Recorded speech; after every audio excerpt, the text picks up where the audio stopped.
नमस्कार, आप देख रहे हैं दिल्ली ग्लो न्यूज और मैं हूं आपके साथ सपना। चलिए रुक कर लेते हैं आज की बड़ी खबरों की ओर। हेलो। हाँ, मैंने इस्तीफा दे दिया है। हाँ, मुझे बर्दाश्त नहीं हुआ।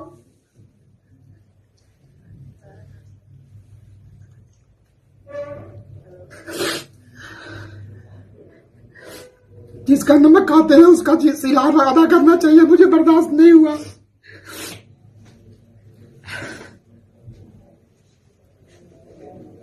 सॉरी, पत्नी से बात कर रहा था मैं। मेरी 2 बेटियां हैं। 2 रात में सोया नहीं था और बहुत पीड़ा में था मैं। सरकार के समर्थन में, माननीय योगी आदित्यनाथ जी के समर्थन में, माननीय भारत के प्रधानमंत्री नरेंद्र मोदी जी के समर्थन में, माननीय अमित शाह जी के समर्थन में और स्वामी अवमुक्तेश्वरानंद जो शंकराचार्य हैं उनके विरोध में मैंने इस्तीफा दिया है। क्या वजह? वजह यह है कि विगत 2 दिनों से मैं बहुत मर्माहत था। उनके अनर्गल प्रलाप को, उनका जो अनर्गल प्रलाप था हमारे प्रदेश के मुख्यमंत्री जी के खिलाफ, हमारे भारत के प्रधानमंत्री के खिलाफ, वो मुझे बर्दाश्त नहीं हुआ। और चूंकि मैं उत्तर प्रदेश कर्मचारी नियमावली में बंधा हुआ एक व्यक्ति हूं, उत्तर प्रदेश सरकार के द्वारा दिए गए वेतन से मेरा परिवार चलता है, तो मेरा ये कर्तव्य नहीं है कि मैं केवल उसकी रोटी खाऊं और चैन की बंसी बजाऊं। मेरे अंदर भी एक दिल है। मैं यंत्र नहीं हूं, मैं रोबोट नहीं हूं। और मुझे लगा कि मेरे राज्य का, मेरे माननीय मुख्यमंत्री का, मेरे माननीय प्रधानमंत्री का अपमान किया जा रहा है, तो मैंने ये कठोर निर्णय लिया और मैंने इस्तीफा दे दिया। किसको दिया इस्तीफा? मैंने इस्तीफा महामहिम राज्यपाल जी को द्वारा उचित माध्यम से दे दिया। क्या कहना चाहते हैं जिस तरीके से ये विवाद छिड़ा हुआ है जी, तो इसको लेकर के क्या कहना? मैं ये कहना चाहता हूं देश के नौजवानों से, जो सोशल मीडिया पे हमारे लोग रील देखने वाले जो नौजवान हैं, कि आप पहले किसी तथ्य को समझिए। आप देखिए कि आपको जो चीज दिखाई जा रही है वो वास्तव में है क्या।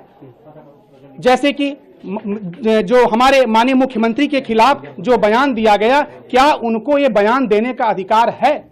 यदि इनको वो बयान देने का अधिकार नहीं है तो वो इस तरह का बयान न दें, क्योंकि ये अपमान हमारे प्रदेश का अपमान है, हमारे मुख्यमंत्री का अपमान है, हमारे पूरी जनसंख्या का अपमान है, हमारे राष्ट्र का अपमान है। ऐसे अपमान को कतई बर्दाश्त नहीं किया जाना चाहिए। और इसीलिए मैंने एक सीमित दायरे में एक राष्ट्रभक्त की तरह, एक समाज सेवी की तरह अपने इस पद से इस्तीफा दिया।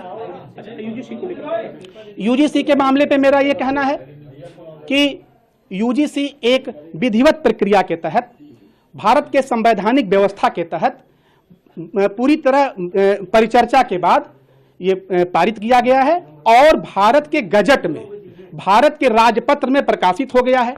तो मैं एक कर्मचारी हूं, मैं उत्तर प्रदेश नियमावली में, सेवा नियमावली में बंधा हुआ व्यक्ति हूं। तो भारत सरकार के गजट में कोई चीज प्रकाशित हो जाएगी तो मैं ही नहीं, भारत का कोई भी अधिकारी कर्मचारी एक एक पंक्ति को वो गीता और कुरान समझेगा, पवित्र समझेगा, पाक समझेगा और हमेशा उसका समर्थन करेगा। कोई दबाव अभी तो किसी का कोई आपको? निश्चित रूप से दबाव तो कोई नहीं है, लेकिन मैं जानता हूं कि विरोधी शक्तियां कुछ हमारे खिलाफ साजिश कर सकती हैं, हमको किसी भी तरह का जो है नुकसान भी कर सकती हैं, क्योंकि ये बदहवास जो लोग होते हैं वो कोई ना कोई नुकसान तो कर ही सकते हैं। लेकिन चलिए, अब तो आगे बढ़े हैं। भारत के इतिहास में पहली बार किसी क्लास 1 अफसर ने सरकार के समर्थन में इस्तीफा दिया है और सकारात्मक चर्चा छिड़ी है।